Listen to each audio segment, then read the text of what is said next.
Hello दोस्तों, आज हम बेपनाह मोहब्बत का 30वां भाग लेके आए हैं। अगर आप हमारे चैनल पर पहली बार आए हैं तो चैनल को सब्सक्राइब करें ताकि कहानी के आगे के एपिसोड पब्लिश होते ही आपको नोटिफिकेशन मिल जाए। लगभग 2 घंटे बाद डॉक्टर उर्ती से बाहर निकले तो अद्विक और बाकी सब उनकी तरफ भागे। डॉक्टर ने अद्विक को देखा और बोले, मिस्टर कपूर, गोली हॉट के बहुत करीब लगी थी जो हमने निकाल दी है, पर अभी भी मिसेज कपूर की कंडीशन क्रिटिकल है। अगर उन्हें अगले 48 घंटे में होश नहीं आया तो शायद उन्हें और बच्चे को बचा पाना मुश्किल हो जाएगा। उनकी बात सुनकर सब लोग हैरान रह गए। किसी को भी पता नहीं था कि ईशा मां बनने वाली हैं। उनके चेहरे के शॉकिंग एक्सप्रेशन देख डॉक्टर समझ गए कि शायद उन्हें ये बात पता नहीं है, इसलिए वो आगे बोले, जी मिसेज कपूर 2 वीक प्रेग्नेंट हैं। अभी तो फिलहाल बेबी सही सलामत है, पर अगर जल्दी मिसेज कपूर को होश नहीं आया तो ये बोल वो एक्सक्यूमी बोल वहां से चले गए।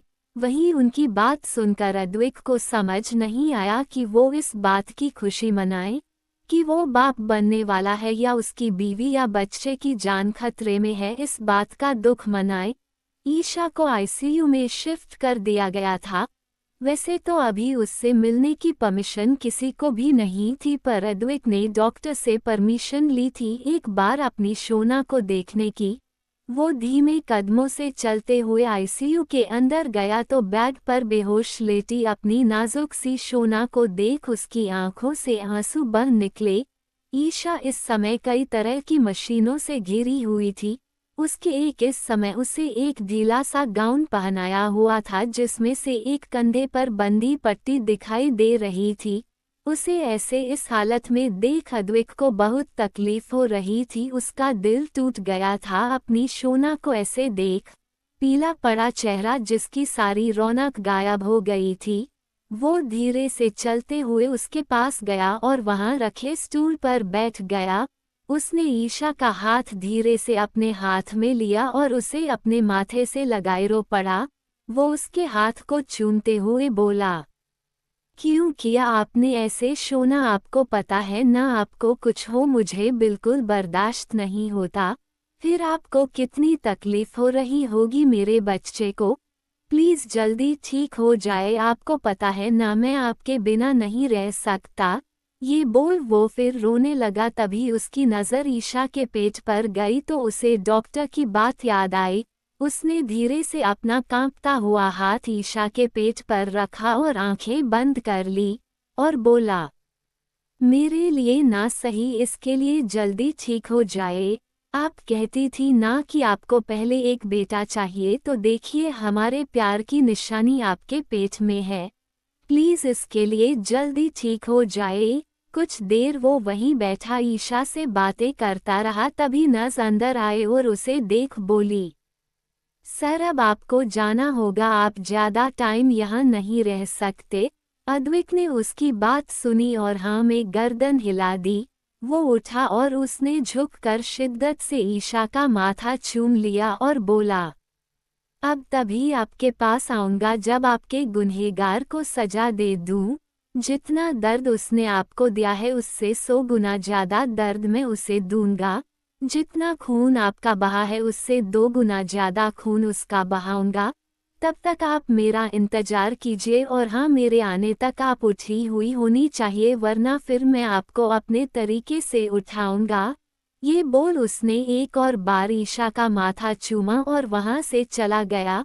बाहर आकर उसने शक्ति को कुछ इशारा किया तो उसने हाँ में गर्दन हिलाई और फिर वो चारों अद्विक, शेरा, स्टीफन, शक्ति वहां से निकल गए। पर जाने से पहले उन्होंने पूरी सिक्योरिटी का इंतजाम कर दिया था ताकि किसी को कोई परेशानी न आए। आधे घंटे बाद अद्विक की गाड़ी एक खंडहर जैसी जगह पर आकर रुकी। यहाँ हर तरफ जंगल ही जंगल था जिसके बीच में एक घर बना हुआ था जो देखने में ही बहुत डरावना लग रहा था। अद्विक गाड़ी से बाहर निकला और अंदर की तरफ बढ़ गया। बाकी सब भी उसके पीछे ही थे। अंदर बहुत सारे गार्ड काले कपड़े पहनकर खड़े थे, उनके हाथों में बड़ी बड़ी बंदूकें थी। वहां पर किसी के चिल्लाने की आवाजें आ रही थी, जैसे कोई बहुत तकलीफ में हो। जैसे जैसे वो लोग आगे बढ़ रहे थे वैसे वैसे वो आवाजें तेज होती जा रही थी, जो बहुत दर्द भरी थी, पर उन्हें कोई फर्क नहीं पड़ा। सबसे लास्ट में बने एक रूम के सामने आकर अद्विक रुका तो गार्ड ने उसे देख जल्दी से दरवाजा खोल दिया। अद्विक अंदर गया, उसके पीछे ही बाकी सब थे। अद्विक जैसे ही अंदर गया वहां पर एक आदमी कुर्सी पर बंधा हुआ था। उसके चेहरे और शरीर पर बहुत से जख्मों के निशान थे, जिनमें से खून रिस रहा था। उस इंसान की हालत बहुत खराब थी, उसे देख ऐसा लग रहा था जैसे उसे बहुत टॉर्चर किया गया हो। अद्विक उसके सामने रखी चेयर पर बैठ गया और उसे देखते हुए गुस्से में बोला, क्या हुआ, तकलीफ हो रही है? होनी भी चाहिए, तभी तो तुझे पता चलेगा कि जिन मासूम लड़कियों को तू अपने फायदे के लिए बाजार में बेचता है, उन्हें कितनी तकलीफ होती होगी जब जिस्म के भूखे भेड़िए उन मासूमों को बिना रहम किए नोच खाते हैं। तुम्हें भी उन सब की तकलीफ का पता होना चाहिए। इन सब के लिए तो शायद मैं तुझे आसान मौत दे भी देता, पर आज तुमने मेरी शोना को तकलीफ देकर अपनी मौत को और भी भयानक बना लिया है। अब तू देख मैं तेरे साथ क्या करता हूँ। जितना दर्द मेरी शोना को हुआ जब तुमने उन्हें गोली मारी, उससे ज्यादा दर्द तुम्हें दूंगा। जितना खून मेरी जान का बहा है, उसका बदला तेरे जिस्म से तेरा पूरा खून निकल कर लूंगा। इस समय अद्विक किसी डेविल से कस नहीं लग रहा था। वहीं उसके सामने बैठा राम, जिसे अद्विक के कहने पर शक्ति ने पुलिस कस्टडी से निकाल अपने कब्जे में ले लिया था, वो उसकी बात सुनकर डर गया।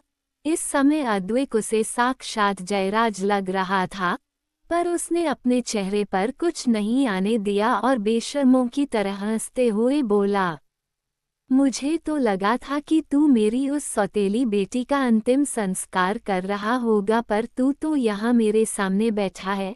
पर तू मेरा कुछ नहीं बिगाड़ सकता। बहुत जल्द मैं यहाँ से निकल जाऊंगा, फिर तुझे मुझसे कोई नहीं बचा सकता।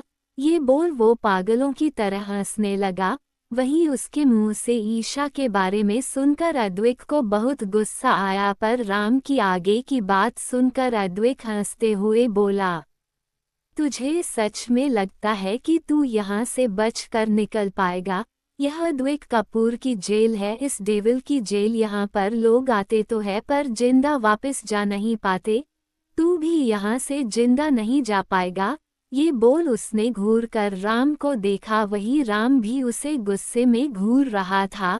वो अद्विक को गुस्से में घूरते हुए नफरत से बोला, ये सब तुम उस लड़की की वजह से कर रहे हो ना? गलती हो गई, उसकी माँ के साथ ही उसे भी बचपन में ही मार देना चाहिए था।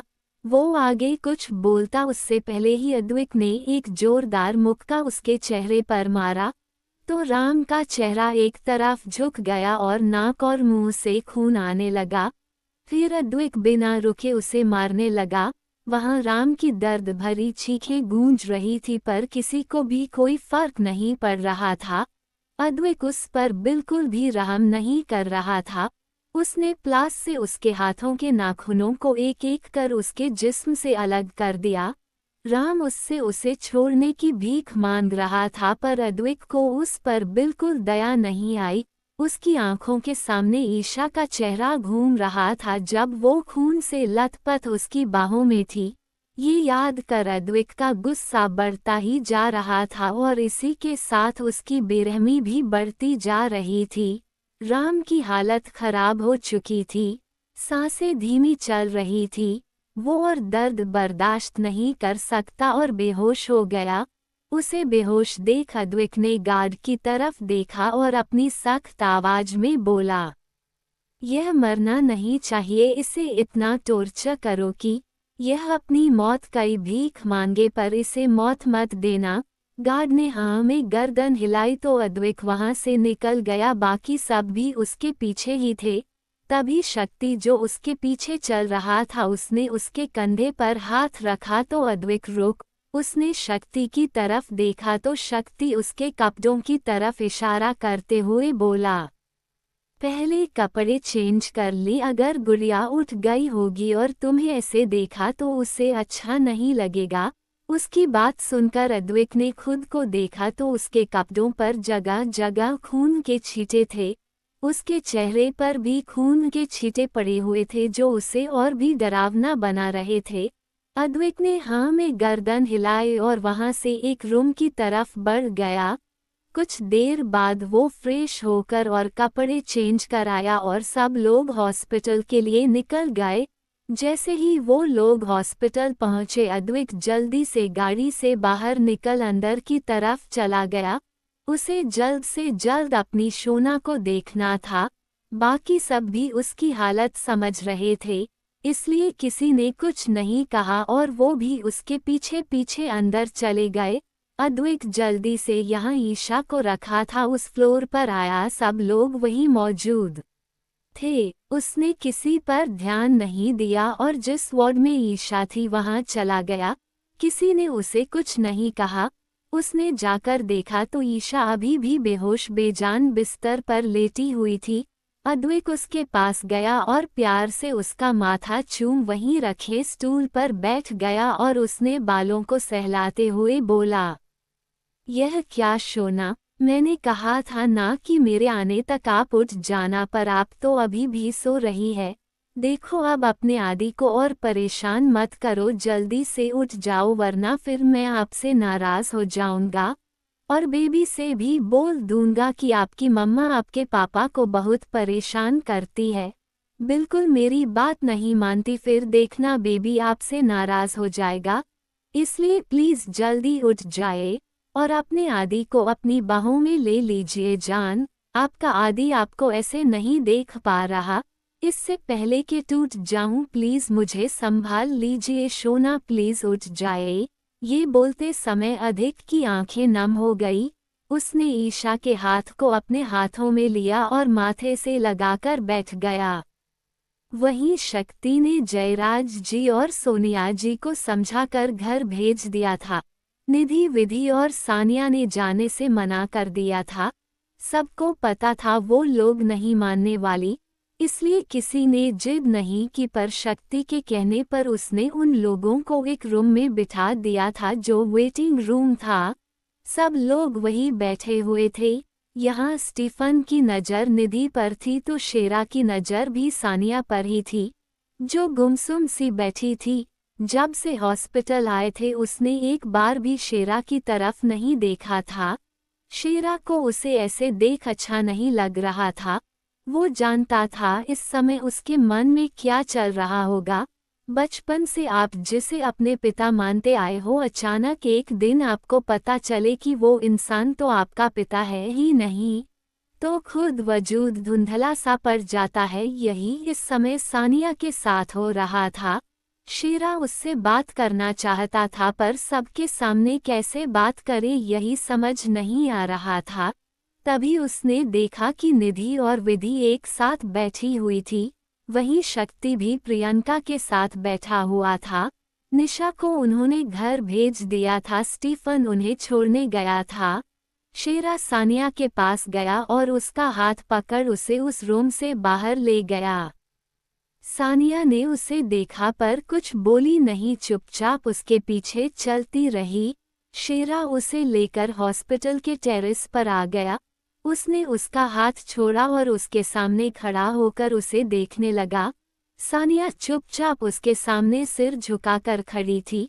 शेरा ने कुछ पल उसे देखा पर जब वो कुछ नहीं बोली तो उसने उसके चेहरे को हाथों में भरा और ऊपर किया तो उसकी आंसुओं से भरी आंखें देख उसके मन में टीस सी उठी। उसने खींचकर उसे अपने सीने से लगा लिया। सानिया, जिसे शायद इसकी ही जरूरत थी, वो उसकी बाहों में आते ही फूट फूट कर रोने लगी। शेरा ने कुछ नहीं कहा, बस उसके बालों और पीठ को सहलाता रहा। उसे पता था कि सच्चाई जानने के बाद उसका यही हाल होगा। कुछ टाइम बाद उसने सानिया को खुद से अलग किया। वो अभी भी रो रही थी। शेरा ने उसके आंसू साफ किए और प्यार से उसके माथे को चूम लिया और बोला, बस बच्चे शांत हो जा, तुम्हारी तबीयत खराब हो जाएगी। सानिया ने उसे कसकर पकड़ा और रोते हुए बोली, वो मेरे पापा नहीं है। वो ज्यादा रोने की वजह से उससे अच्छे से बोला भी नहीं जा रहा था। शेरा ने उसके चेहरे को कसकर पकड़ा और अपने चेहरे के नजदीक कर बोला, किसने कहा वो तुम्हारे पापा नहीं? क्या आज तक उन्होंने तुम्हें किसी चीज की कमी रहने दी? तुम्हें ये बताया या जताया कि तुम उनकी बेटी नहीं हो? अद्विक भाव से ज्यादा उन्होंने तुमसे प्यार किया है तो तुम कैसे ये कह सकती हो कि वो तुम्हारे पापा नहीं है? तुम उनकी बेटी हो, जयराज कपूर की बेटी सानिया कपूर। हाँ, पर मेरे साथ शादी के बाद तुम सानिया कपूर से मिसेज सानिया शमशेर शिंदे बनोगी, पर फिर भी तुम अपने पापा की बेटी ही रहोगी। जी सही समझे, हमारे शेरा जी का नाम शमशेर शिंदे है।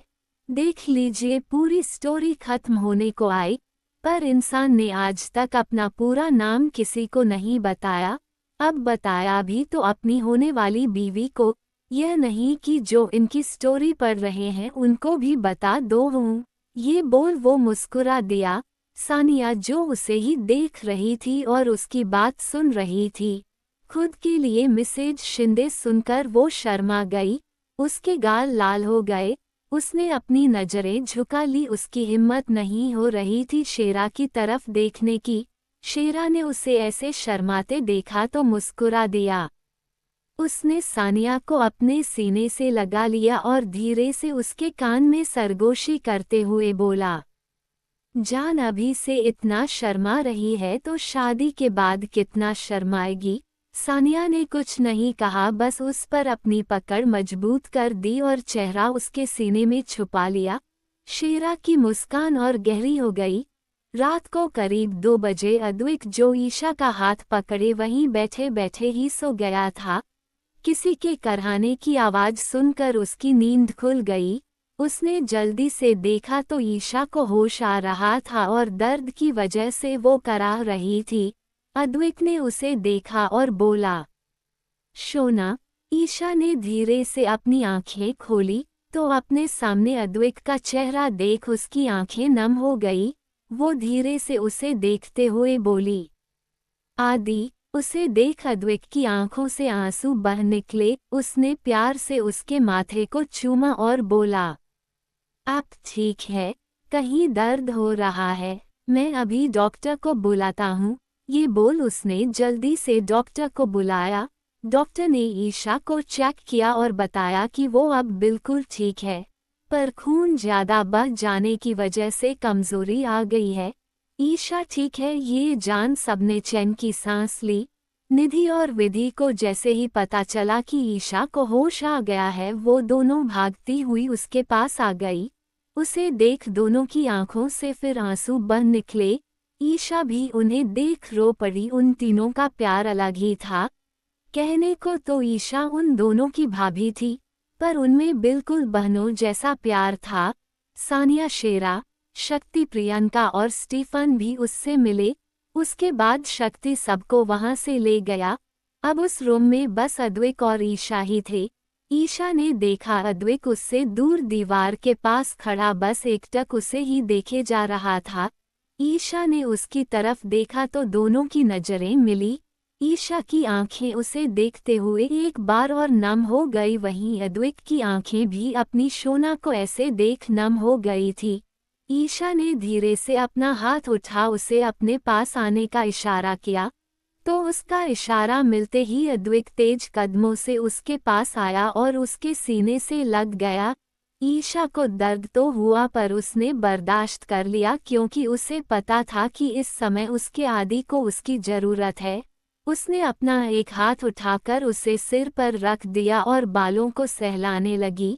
वहीं ईशा के सीने से लगते ही अद्विक के आंसू उसकी आंखों से बह निकले। ईशा को जब अपने गले पर गीले का एहसास हुआ तो उसने धीरे से अद्विक को पुकारा, आदि। अद्विक ने कुछ नहीं कहा, बस उसे और टाइट पकड़ लिया। जिससे ईशा को दर्द हुआ और उसके मुंह से एक आह निकल गई। अद्विक जल्दी से उससे अलग हुआ और चिंता भरी आवाज में बोला, दर्द हुआ? सॉरी शोना। ईशा ने उसकी तरफ देखा और मुस्कुरा कर नामे गर्दन हिलाई। अद्विक ने प्यारे उसका माथा चूमा और मुस्कुराते हुए बोला, मुझे आपको कुछ बताना है शोना। अद्विक की बात सुनकर ईशा उसकी तरफ देखने लगी। अद्विक के चेहरे पर एक अलग ही खुशी थी और आंखों में चमक जिसे ईशा ने महसूस किया पर कुछ बोली नहीं। अद्विक ने उसका हाथ पकड़ा और उसके पेट पर रख दिया और बोला, कुछ महसूस हुआ? ईशा ने उसकी तरफ कंफ्यूजन से देखने लगी। उसे समझ नहीं आ रहा था कि अद्विक क्या कह रहा है। अद्विक ने उसे कंफ्यूज देखा तो उसके हाथ पर अपना हाथ रख दिया जो उसके पेट पर था और उसके पेट को देखते हुए बोला, याद है आपने कहा था कि जब हमारा बेबी होगा तो आपको अपना पहला बेबी एक लड़का चाहिए, पर मुझे हमारी प्रिंसेस चाहिए शोना जो बिल्कुल आपकी तरह हो, मासूम और प्यारी सी। ईशा को अभी भी कुछ समझ नहीं आ रहा था। अचानक उसकी आंखें हैरानी से बड़ी हो गई। वो अद्विक को अपनी आंखें बड़ी बड़ी कर देखने लगी। अद्विक ने जब उसका ऐसा रिएक्शन देखा तो मुस्कुरा दिया और हाँ में गर्दन हिला दी। ईशा की आंखें नम हो गई और होंठों पर मुस्कान आ गई। अद्विक ने उसके पेट पर अपने होंठ रख दिए और बोला, बहुत जल्द हमारी प्रिंसेस हमारे साथ होगी। दोनों आज बहुत खुश थे। दोनों की मोहब्बत को पूरा करने के लिए उनकी मोहब्बत की निशानी बहुत जल्द उनके पास आने वाली थी। ईशा ठीक थी इसलिए बाकी सब भी अब खुश थे। अगले दिन जयराज जी और सोनिया जी और अतुल जी भी ईशा से मिलने आए। सोनिया जी तो उसका बहुत ख्याल रख रही थी जो देख अद्विक खुश था। उसके और जयराज जी और सोनिया जी के बीच भी अब सब कुछ ठीक था। कुछ दिन बाद ईशा को भी डिस्चार्ज मिल गया। अद्विक तो उसका पहले से भी ज्यादा ख्याल रखता था।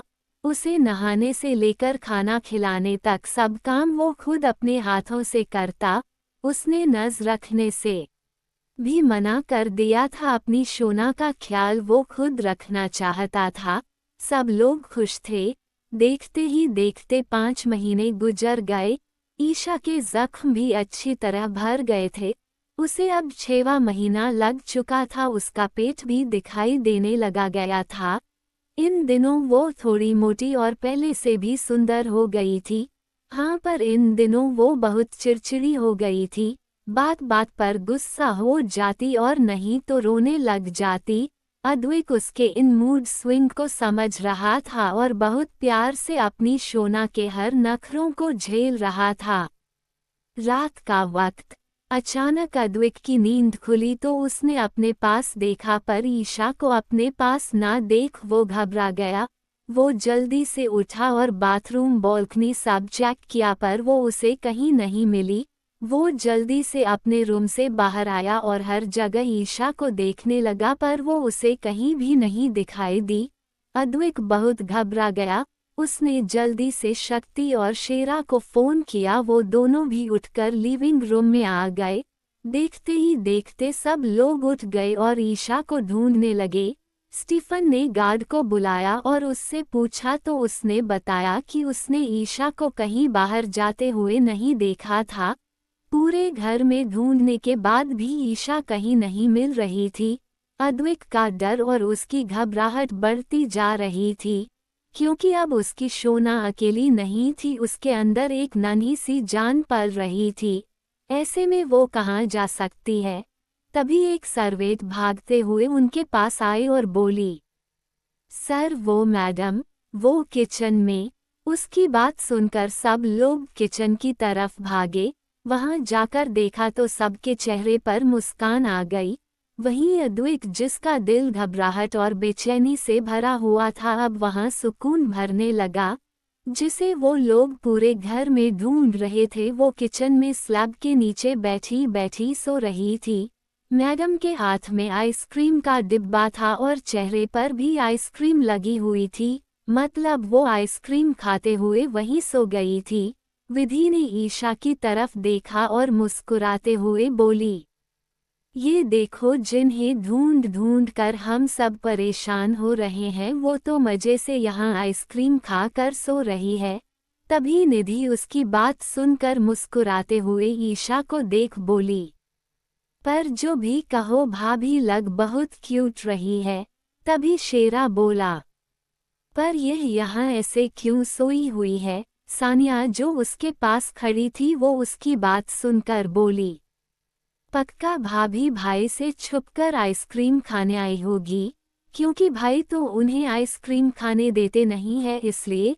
और आइसक्रीम खाते खाते यही सोच गई। उसकी बात सुनकर शेरा उसकी तरफ झुककर धीरे से उसके कान में बोला, मतलब आप भी ऐसे ही करेगी जब आप इस कंडीशन में होंगी और मुझे भी आपको आधी रात को ऐसे ही ढूंढना पड़ेगा। उसकी बात सुनकर सानिया का चेहरा शर्म से लाल हो गया और चेहरे पर एक प्यारी सी मुस्कान आ गई, पर उसने उस मुस्कान को छुपाया और झूठ मूठ का शेरा को घूर कर देखने लगी। शक्ति ने अद्विक की तरफ देखा जो मुस्कुराने हुए प्यार से अपनी शोना को ही देख रहा था। उसने उसके कंधे पर हाथ रखा और बोला, तू गुड़िया को लेकर ऊपर जा। अद्विक ने हाँ में गर्दन हिलाए और ईशा को धीरे से अपनी गोद में उठा लिया और रूम की तरफ बढ़ गया। इन दिनों दोनों का रूम अद्विक ने नीचे शिफ्ट कर दिया था, क्योंकि ऐसी हालत में ईशा का सीढ़ियां चढ़ना सही नहीं था। अद्विक ईशा को लेकर रूम में आया और धीरे से उसे बिस्तर पर लिटा दिया। फिर बाथरूम से एक टॉवल गीला कर लाकर उसने ईशा का फेस और हाथ साफ किए जिन पर आइसक्रीम लगी हुई थी। फिर उसने प्यार से ईशा का माथा चूमा और उसके प्यारे से चेहरे को निहारते हुए खुद से बोला, जान आपने तो अपने आदि की जान ही निकल दी थी। पता है आपको, कुछ पल के लिए ना देख मेरी क्या हालत हो गई थी। आप जिंदगी है मेरी। फिर उसके पेट पर हाथ रख। अब तो ये छोटी सी जान जो अब तक इस दुनिया में आई भी नहीं वो भी मेरी जान बन गई। मैं किसी भी हालत में आप दोनों को खोना नहीं चाहता था। सच कहूँ डर गया था जब आपको अपने पास नहीं देखा। तो आगे से ऐसा कभी मत करना जान। ये बोल उसने एक बार और ईशा का माथा चूमा और उसे अपनी बाहों में भर कर लेट गया। उसे देखते देखते वो फिर नींद के आगोश में चला गया। ऐसे ही दिन बीतने लगे। आज सानिया, शेरा, स्टीफन, निधि और शक्ति प्रियंका की एंगेजमेंट थी और एक हफ्ते बाद शादी थी, जो कि ईशा की जिद पर ही हो रही थी। वो लोग तो चाहते थे कि उनकी एंगेजमेंट और शादी ईशा की डिलीवरी के बाद हो, ताकि ईशा को कोई भी फंक्शन एंजॉय करने में कोई दिक्कत ना हो। पर ईशा के कहने पर ही अब उनकी शादी हो रही थी, क्योंकि वो नहीं चाहती थी कि उसकी वजह से वो सब एक दूसरे से दूर रहे। सब बहुत खुश थे। पूरा घर अच्छे से डेकोरेट किया गया था। ईशा की कंडीशन को देखते हुए सभी फंक्शन घर से ही हो रहे थे। निधि, प्रियंका और सानिया को तैयार करने पार्लर वाली आई हुई थी। वहीं शक्ति, शेरा और स्टीफन की मदद तैयार होने में आज अद्विक कर रहा था। उन तीनों को तैयार करने के बाद अद्विक जैसे ही अपने रूम में पहुंचा तो बेड पर ईशा मुंह फुलाए बैठी दरवाजे की तरफ ही देख रही थी। उसे ऐसे देख अद्विक मुस्कुरा दिया और उसके पास जाकर प्यार से बोला, शोना आप तैयार क्यों नहीं हुई अभी तक? फंक्शन शुरू होने वाला है। ईशा ने उसकी तरफ देख मुंह बनाया और बोली, आप ये जानबूझकर करते हैं ना, मुझे परेशान करने के लिए। उसकी बात सुनकर अद्विक ने प्यार से उसके गाल को सहलाया और बोला, शोना मैंने क्या किया? ईशा बोली, आपको पता है ना मुझे साड़ी पहननी नहीं आती, फिर भी आप जानबूझकर हमेशा मेरे लिए साड़ी लाते हैं। उसकी बात सुनकर अद्विक मुस्कुरा दिया और बोला, वो इसलिए शोना क्योंकि मुझे मेरी जान सबसे ज्यादा साड़ी में अच्छी लगती है। ईशा बोली, पर आपको पता है ना मुझे साड़ी पहननी नहीं आती। उसकी बात सुनकर अद्विक बोला, कोई बात नहीं, मैं खुद अपनी जान को साड़ी पहना दूंगा और इस बहाने मैं मेरी जान को थोड़ा सा प्यार भी कर लूंगा। ये बोल उसने शरारत से ईशा को देख अपनी आंख ब्लिंक कर दी। वहीं उसकी बात सुनकर ईशा का चेहरा शर्म से लाल हो गया, जिसे देख अद्विक के चेहरे पर मुस्कान आ गई और वो मुस्कुराते हुए बोला, शोना आप आज भी मुझसे कितना शर्माती है। अब तो हमारा बेबी भी आने वाला है, अब तो शर्माना छोड़ दीजिए। ईशा ने कुछ नहीं कहा, बस अपना चेहरा उसके सीने में छुपा लिया। अद्विक ने भी मुस्कुराते हुए उसे अपनी बाहों में भर लिया। फंक्शन शुरू हो चुका था, मेहमान भी आ चुके थे। अतुल जी और जयराज जी मेहमानों का स्वागत कर रहे थे। तभी शक्ति, प्रियंका, स्टीफन, निधि और शेरा सानिया वहां आए। सोनिया जी ने उन्हें स्टेज पर बिठा दिया। यहाँ लड़कों ने व्हाइट शर्ट के साथ ब्लैक थ्री पीस सूट पहने हुए थे, वहीं सानिया और प्रियंका ने ब्लैक गाउन और निधि ने ब्लैक लहंगा पहना हुआ था, जिसमें वो तीनों बहुत ही प्यारी लग रही थी। सगाई का मुहूर्त हो चला था, पर सबको इंतजार था तो हम सबकी फेवरेट जोड़ी का, अद्विक और ईशा का। तभी सबका इंतजार खत्म हुआ और अद्विक और ईशा वहां आए। यहाँ अद्विक ने बाकी लड़कों की तरह ब्लैक थ्री पीस सूट पहना हुआ था, जिसमें वो बहुत ही दिलकश लग रहा था। पार्टी में आई सारी लड़कियां उसे देख आहें भर रही थी। वहीं ईशा ने ब्लैक साड़ी पहनी हुई थी, जिसमें उसका गोरा रंग और भी निखर कर आ रहा था। प्रेगनेंसी की वजह से वो और भी खूबसूरत हो गई थी। अब तो उसका पेट भी काफी दिखाई देने लगा था, जिसे उसने अपने साड़ी के पल्लू से कवर किया हुआ था। अद्विक ने उसे लाकर वहां रखे सोफे पर बिठा दिया, क्योंकि ज्यादा देर उसका खड़े रहना पॉसिबल नहीं था। कुछ देर बाद सगाई का प्रोग्राम खत्म हुआ। तीनों जोड़ियों ने एक दूसरे को रिंग पहनाए। आज सब लोग बहुत खुश थे। खाना खाने के बाद मेहमान चले गए, अब बस वहां सिर्फ घर के लोग ही पसंद थे। तभी सोनिया जी ईशा के पास आई और उसके सिर पर हाथ फेर कर बोली, ईशा बेटा अब आप रेस्ट कीजिए, यहाँ बैठे बैठे थक गई होंगी, पर उससे पहले मैं आपकी नज़र उतार देती हूँ। तभी उनकी बात सुनकर निधि बोली, हाँ माँ, आज भाभी बहुत सुंदर लग रही थी, सबने उन्हें देख देख कर नजर लगा दी होगी। उसकी बात सुनकर विधि अद्विक को देखते हुए शरारत से बोली, सबसे ज्यादा नजर तो भाई ने ही लगाई होगी, देखो तो कैसे अभी भी एक टक भाभी को देखे जा रहे हैं। उसकी बात सुनकर सबने अधिक की तरफ देखा, जो सच में बिना पलके झपकाए अपनी शोना को देख रहा था। यहाँ ये देख सब मुस्कुरा दिए। वहीं ईशा शर्मा गई और उसने अपना चेहरा झुका लिया। विधि की बात सुनकर अद्विक ईशा को देखते हुए बोला, हाँ तो अपनी बीवी को देख रहा हूँ, तुझे क्यों इतनी प्रॉब्लम हो रही है? तू भी ढूंढ ले कोई जो तुझे देखे, अगर नहीं कोई मिल रहा तो मुझे बोल, मैं कोई लड़का ढूंढ तेरी भी शादी करवा देता हूँ। उसकी बात सुनकर विधि का मुंह बन गया। वहीं ईशा का मन कर रहा था कि वो जल्दी से यहाँ से भाग जाए। सोनिया जी ने मिर्ची की मदद से ईशा की नज़र उतारी और सर्वेट को देकर उसे बाहर ले जाकर जलाने के लिए बोला। फिर अद्विक ने ईशा को अपनी गोद में उठाया और रूम की तरफ बढ़ गया, क्योंकि उसकी शोना को आराम की ज़रूरत थी। आगे के एपिसोड सुनने के लिए बने रहे मेरे साथ। कहानी पसंद आई हो तो वीडियो को लाइक, शेयर और कमेंट करें।